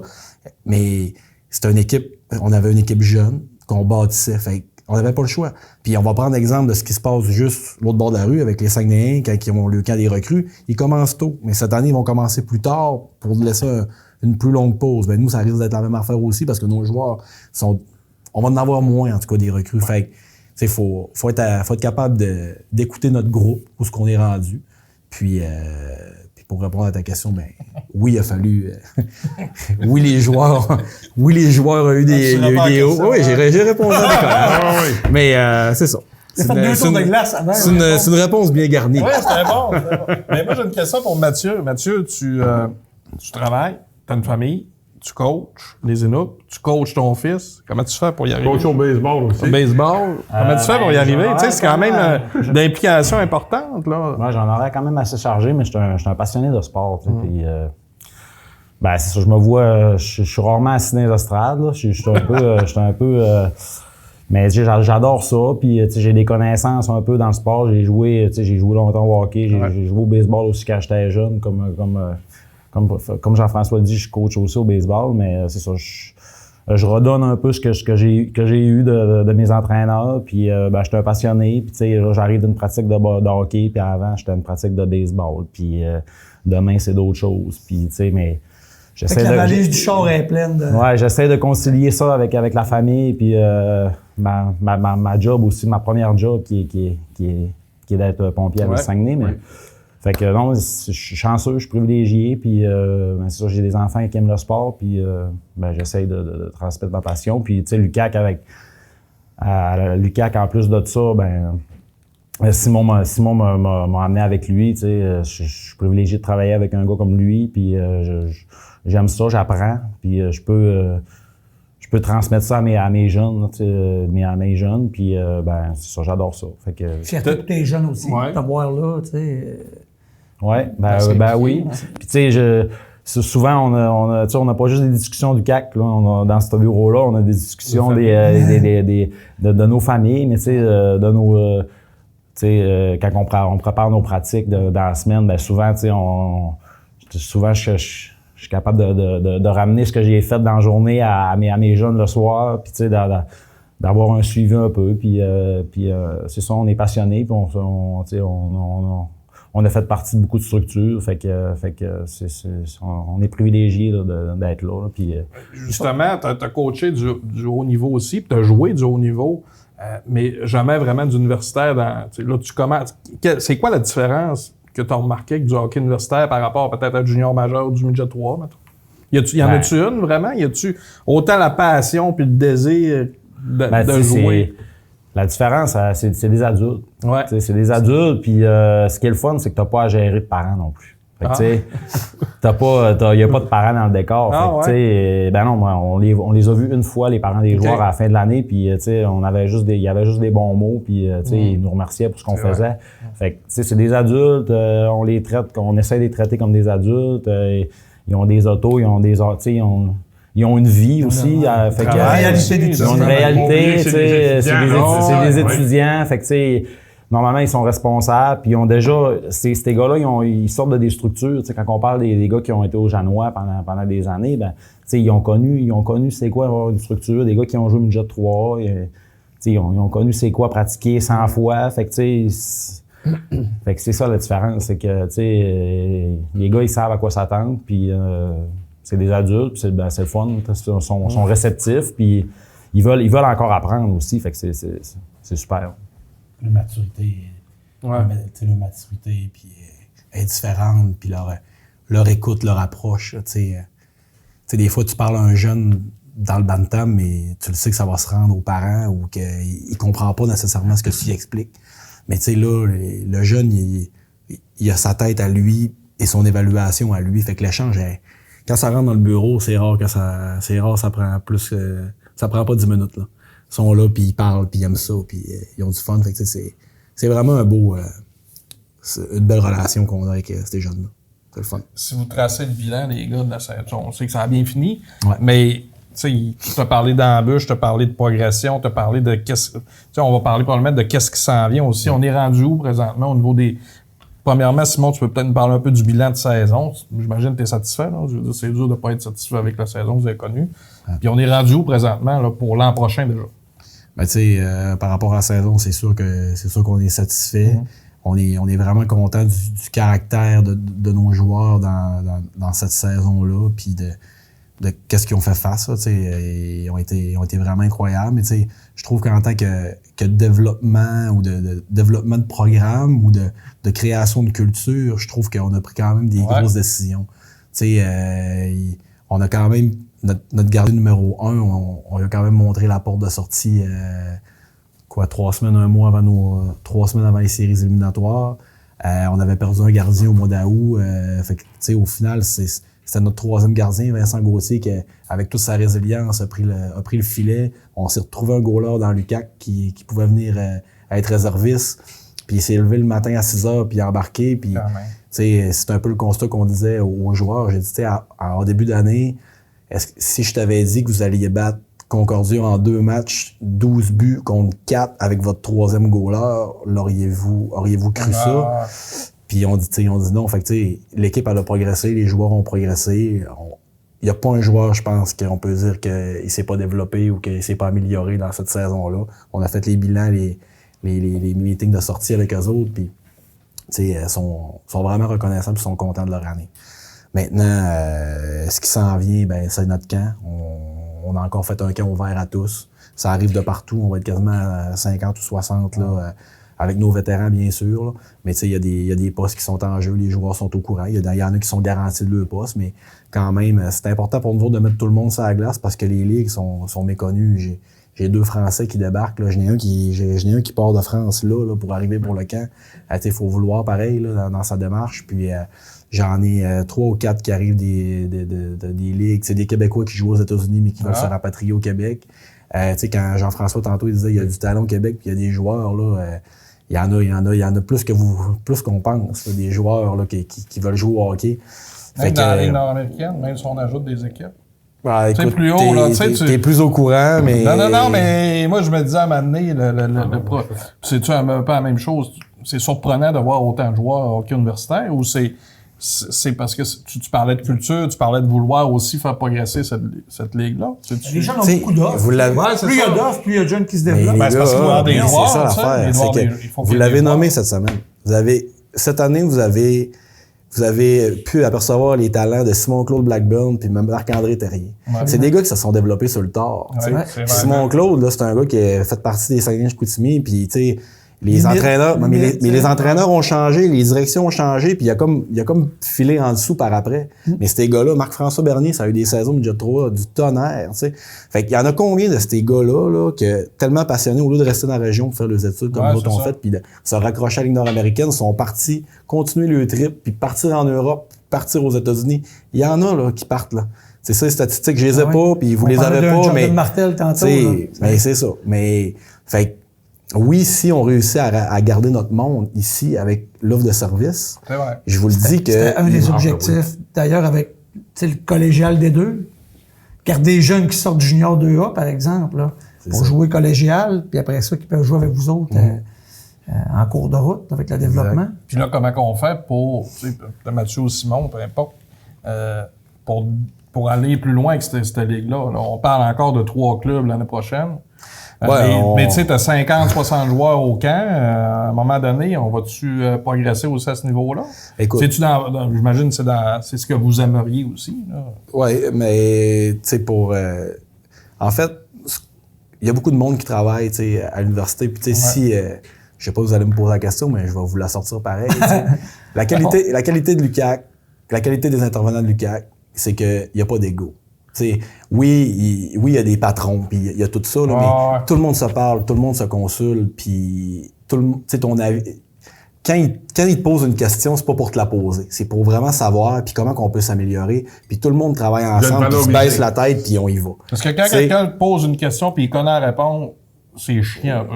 Ouais, il y a ça, mais il y en a qui te posent la question, puis ils s'en foutent, puis ils font rien que par sympathie, puis tout ça. Ils font pas après. Mais je parlais pas nécessairement de l'UQAC. Je sais que l'UQAC, c'est incroyable, qu'est-ce qu'ils font, là. Mais je parle au niveau de toute la Ligue, du RSEQ. Je sais que Marc-Claude n'est pas là, mais il faut que ça bouge. C'est vraiment un beau calibre. Puis je pense que vous avez amené ça à un autre niveau, selon moi, là, depuis 2 ans. Le hockey universitaire, en tout cas, ou du moins ici, c'est incroyable. Là. Y a-tu des avancées, Simon? La question claire, là. La question claire, c'est qu'il y a des bonnes nouvelles. Il y a des grosses discussions. On peut rien dévoiler. Mais il me semble que ça fait longtemps qu'ils discutent. C'est pas à vous autres d'annoncer d'autres programmes. Oui, je comprends, mais je peux pas aller là quand même. Mais ce qui est important de nommer, c'est que Lucas s'est regardé dans le miroir et s'est dit maintenant, qu'est-ce que je peux faire pour améliorer l'offre de services étudiantes que nous avons? Comment qu'on peut faire pour que nos étudiants athlètes vivent un trip ici? Puis comment que nous autres, on s'organise pour que notre équipe de hockey, nos autres sports ont des ligues, là, c'est correct, mais comment que cette gang-là peut trouver le compte puis tout ça. Fait il va y avoir des annonces prochainement. Très prochainement. De l'UQAC ou de la Ligue? De gens. De gens qui... c'est qui l'a annoncé? On a fait les bilans avec tous les joueurs. C'est sûr que... Marie-Claude, tu sais, je peux l'appeler, là. Marie-Claude, elle a un grand sourire en ce moment. Elle est très malade. C'est sûr que ce qui ressort avec tous les joueurs, c'est le nombre de matchs qui est pas assez élevé. C'est vrai. Fait que rendu là, ben, c'est ça. Nous autres, il faut trouver des solutions pour donner des matchs à nos joueurs parce que les autres, ils espèrent encore se développer, puis c'est pas en jouant... Mais on va se le dire, le collégial, ça peut être un succès, là, jouer contre le collégial. Je pense pas qu'on va revoir ça. C'est pas négatif, là, mais... Je pense pas qu'on s'en va là non plus dans les annonces, mais c'est sûr que, on en regarde plein de choses là, pour jouer plus de matchs, parce qu'on veut pas perdre nos joueurs, tu sais. Qu'est-ce qu'on peut faire? Le problème, les gars, là, c'est le RSEQ au complet qui l'a, là, parce que, corrigez-moi si je me trompe, côté D1, ça peut plus continuer non plus en Ontario. Là. C'est fini, cette entente-là. Moi, j'aimerais ça avoir des éclaircissements. Ça se termine prochainement. Qu'est-ce qui se passe? On a vu ça passer. Qui était plus en Ontario, puis dans la Ligue de l'Ontario. Comme quoi, le deal, il fonctionnera plus. Non, je sais pas. Je suis pas au courant de ça.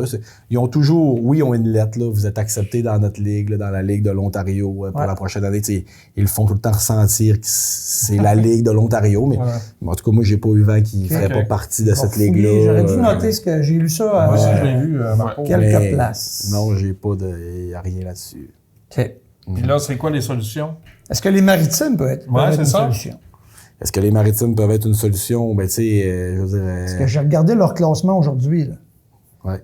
Acadia, ils ont fini 9-16. Puis Dalhousie, 7-21. C'est beau, Dalhousie. Tu es déjà allé? Ben oui.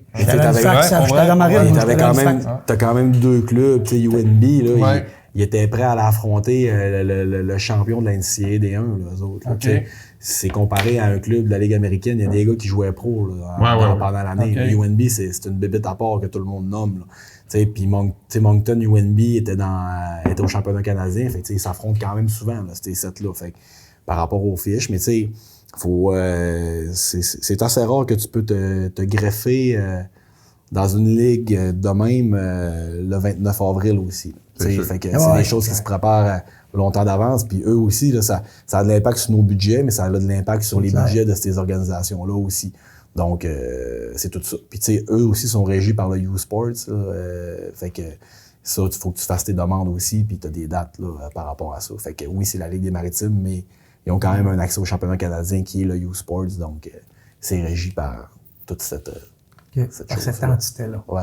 C'est ça. C'est pas la solution pour l'année prochaine. Non, vous êtes pas là.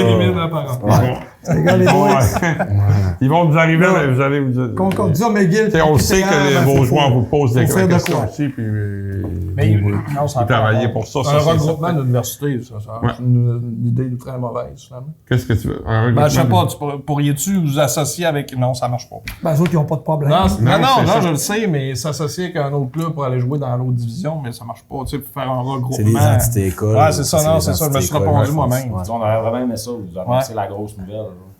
Puis fait que vous la savez. Non, mais on la sait même pas. Ça veut dire pas moi. On se la fait poser 2 fois par jour, 3 fois par jour depuis des mois et des mois. Là, puis, même moi, je la pose à Simon la question. Oui. Non, mais c'est parce que Mathieu, ce qui se passe dans ça, c'est que honnêtement, je pense que les gens de la région, les intervenants, que ce soit les intervenants de hockey, tout le monde admire, je pense que le fait que vous, les Inuits, vous tirez ça vers le haut énormément, avec les installations quand Luc est allé te rencontrer pour montrer c'est extraordinaire, c'est incroyable. Puis ça, tout le monde est fier de ça. On espère tellement pour vous autres, mais on comprend aussi que c'est hors du contrôle. Mais n'oubliez pas quelque chose. Je veux dire, là, on tire du gun puis on pointe le RSEQ. Ça reste un gestionnaire de ligue. Là, je veux dire, c'est pas lui qui va aller partir. Je veux dire, tout le monde a sa liberté institutionnelle dans les universités. Fait que si tu décides que tu veux rien jouer 8 matchs, mais tu joues 8 matchs, c'est les universités qui décident. Puis ça vient aussi avec de l'argent. Fait que je n'aimerais pas qu'il y ait de l'argent, mais vous êtes capable de mettre... c'est un peu là que ça se passe aussi. Je vous parle que les joueurs, ils partent en Europe, puis que les joueurs partent en France, puis il nous manque un peu de monde pour travailler au Québec en ce moment. Fait que, l'argent est où, puis elle devrait être placée où? En tout cas, bref. Je nommerai rien, mais vous êtes capable de lire entre les lignes que, c'est un peu là qu'il faudrait que ça l'emboîte, parce que il y a des institutions que ça ne leur prendrait pas grand-chose pour partir, juste un petit coup de pouce puis dire, on décolle, c'est juste ça. Puis il y a d'autres programmes sportifs aussi là. Les universités ont des choix à faire. Tu peux pas mettre, tu peux pas avoir un gros programme avec beaucoup d'ampleur dans tous les sports nécessairement, dépendamment des universités. Je veux dire, moi, on est flattés d'être ici à soir, puis on a une couverture médiatique, honnêtement, ça pourrait être peut-être plus, là, je veux dire, par rapport au hockey, si on se compare au hockey. Mais je pense à notre volleyball, là, en division 1, là. C'est gros, là, c'est immense, là, ça doit être plein de monde qui va voir ça. Je veux dire, j'étais encore avec Stéphane tantôt, là, Lucac vient de faire toute une embauche, là, avec Stéphane, là, au niveau du volleyball, ça va être une machine, puis... je veux dire, ils vont travailler à monter ce programme-là. Demain de maître, je suis convaincu. Puis Charles Olivier en athlétisme, on arrive, c'était le gala la semaine passée. Puis juste de voir les athlètes en athlétisme, puis c'est des sports individuels, puis de voir la confrérie qu'il y a, là. Puis il y a des Français, il y a des Québécois, tout le monde. C'était vraiment un beau gala, c'était vraiment une belle soirée. Puis on a vraiment une belle communauté d'athlètes. Puis honnêtement, nous autres, c'est le fun, on a un beau spotlight, mais quand on l'a, c'est important de leur dire qu'ils font du beau travail à eux autres. Puis en tant que coach, les gars, ce serait quoi l'idéal, le nombre de matchs d'une saison universitaire? Là, vous en avez joué quoi? Une quinzaine peut-être? On a joué 21, je pense, avec ces... Mais si on en exclut collégiale aussi, ou mettons... j'ai tout mis. OK, tout ensemble, c'est 21, mais mettons une saison lorsque... peut-être ça donnera un momentum, un beat au gars aussi qui n'est pas toujours évident. L'AD1 joue 26 dans la saison. Les joueurs nous ont demandé une vingtaine de matchs. Si on est capable d'aller chercher entre 20 et 22, 24 matchs, il ne faut pas oublier que nous autres, notre plus proche est à Montréal. Fait qu'on a un déplacement de 5h30 en décollant, puis on peut pas le faire vraiment aller-retour. Fait que, si on est capable d'aller chercher un 20-22 avec une expérience étudiante, le fun, avec des séries, le fun, puis des événements, le fun, je pense qu'on a une belle piñata. Ouais, une piñata. Tu m'as déstabilisé, Simon. Si on parle pour Simon pour l'an prochain, au niveau maintenant de ton staff à toi, Mathieu est là, j'imagine qu'il va être de retour l'an prochain possiblement. Est-ce que c'est tout déterminé ou vous avez encore certaines réponses à avoir de certaines personnes? Oui, c'est ça. Dans le fond, nous, on a tout fait les bilans avec les joueurs. Nos bilans avec les entraîneurs sont faits par rapport à leurs besoins, les familles, tout ça. Il y a eu du chamboulement, comme notre préparateur en psychologie, Marc-André Rasmussen, a eu des postes hautes à l'UQAC. Fait que c'est Myriam Bouchard qui va la remplacer. Fait que tout ce côté-là de staff... on est conscient de ce qui se passe, puis on va avoir les rencontres un peu plus tard au mois de mai là, pour consolider tout ça. Côté recrutement, c'est peut-être parce que ton équipe était plus constante, tu avais plus de jeunes qui revenaient, là, mais j'ai moins vu d'annonces où tes annonces s'en viennent. Côté recrutement, il me semble que l'année pas, comme je te dis, là, je suis peut-être. Peut-être plus de compétition aussi à l'interne aussi. C'est ça ma question. C'est clair. Je comprends. C'est sûr qu'il y a moins de place. Maintenant, sans être négatif, avec la situation, l'an dernier, mettons au mois de novembre ou décembre, je savais que j'avais 22 matchs. J'avais 10 matchs collégiales, 12 matchs universitaires. J'avais des séries, j'avais quelque chose à vendre. Maintenant, cette année, vous me posez la question aujourd'hui, puis j'ai pas plus d'annonces à vous faire. Mais il va y avoir une saison. Oui, c'est sûr à 100%, mais tu sais, de me promener dans les arénas au mois de décembre, puis de te faire une annonce au mois de janvier, c'était plus touché. Puis, tu sais, on avait quand même l'équipe qu'on a là, puis on perd pas grand monde à part nos finissants, puis on n'a pas une tonne de finissants cette année. Fait que notre rétention est quand même bonne. Fait que rendu là, ça servait à rien. Fait que, tu sais, on était peut-être à la chasse au gros gibier un peu, mais on laissait aller les choses, puis c'est ça. Fait que il y a ça, puis l'an dernier, on a fait des annonces, puis on a eu certains vols ou du numéro d'HPAC, tu sais, fait que, tu sais, notre goût, en tout cas, fait que, on a gardé ça un peu plus, ça se fait partout. Plus mollo. Puis Mathieu, voulez-vous recréer l'identité un peu que vous avez eue cette année, tu sais, vous étiez-tu à ce que vous voulez, tu sais, l'équipe, au niveau des valeurs, au niveau de ce que vous vouliez aller dans le développement, puis comment vous voulez amener les Inuks? Y a-t-il encore place à progression au niveau de ce que vous voulez amener? Il y a toujours place à amélioration. Puis dans notre bilan, on a posé la question à tous nos joueurs. Puis c'est sûr qu'il y a des points au niveau, concilier peut-être concilier le volet académique puis le volet sportif, c'est pas toujours évident. Non. Parce que, disons qu'on joue un vendredi à Montréal, si on part tous les vendredis à Montréal, le gars qui a un cours le vendredi après-midi, lui, il faut qu'il manque. Puis, faut essayer de trouver une façon avec les programmes, puis avec les enseignants de permettre aux joueurs de faire leur sport. Puis en même temps, faut qu'ils réussissent premièrement, il faut qu'ils réussissent le cours. Fait que ça, ça a été un petit peu un problème qui a été soulevé par nos joueurs. On a des joueurs en stage aussi. Fait que c'est difficile pour nous autres de partir genre la semaine avec tous nos joueurs. Fait que c'est pour ça qu'on pratiquait à 6 heures le matin. C'est pour ça qu'on pratiquait à 6 heures le matin en prévision de nos séries puis en prévision de nos matchs importants parce que c'est le seul moyen qu'on peut avoir tous nos joueurs. Fait que là, tu sais, les unités spéciales, si on veut avoir tous nos joueurs, là, c'est 6 heures le matin sur la glace. Puis fait que, tu sais, déjà pratiqué ça, un piqué 6 heures le matin, toi? Mais me semble pas. Faut que tu alignes tes trous d'yeux. Une petite histoire par rapport à ça. On avait un joueur que lui était en stage, puis il y avait 2 congés dans son stage. Fait qu'on jouait à Concordia, il avait pris un congé. Fait que ça, c'était correct. Puis là, on jouait à Sainte-Foy la semaine d'après dans un match collégial. On a dit, on va garder ton dernier congé pour les séries. Fait qu'on l'a pas monté à Québec. Puis on a gardé, finalement, ça a bien tombé. Il y a le jeudi qu'on a joué en série contre Concordia, il a eu son congé. Puis, je veux dire, un jeune, lui, il est en physiothérapie. Lui, il y a des clients, lui. Il travaille, il y a un horaire là, quand il est en stage. Là, Fait que c'est ça, tu sais, on fait pas... C'est ça. C'est priorité, ça. Quand on raconte ça du monde, ils ne courent quasiment pas, qu'on pratique à 6 heures, mais tu sais, on s'habitue. Puis les gars sont bons, sérieusement. Là. Ils arrivent à l'arena, puis tu sais... C'est sûr, ça peut prendre 5-10 minutes avant qu'ils se réveillent, là, des fois, mais ils sont bons, puis ça part la journée d'une autre façon, puis la pratique est faite, puis même pour nous autres, c'est différent aussi. Faut être assez libre, parce que l'exécution du powerplay n'est pas si bonne que ça. Fait que, nous autres aussi, à 5h45, on n'est pas si de bonne humeur des fois. Non, c'est sûr, messieurs, c'est tout le temps qu'on a. Merci beaucoup, puis félicitations pour votre saison. Puis on va attendre les annonces. Les annonces qui s'écoutent, puis un bon été à vous deux. Merci de votre présence à l'émission. On s'en parle bientôt. Merci à vous. Merci. Félicitations encore. Merci. Alors, de notre côté, c'est complet. On se donne rendez-vous dans 2 semaines pour notre dernière émission de la saison. Podcast par la bande. Merci beaucoup. Bonne fin de soirée.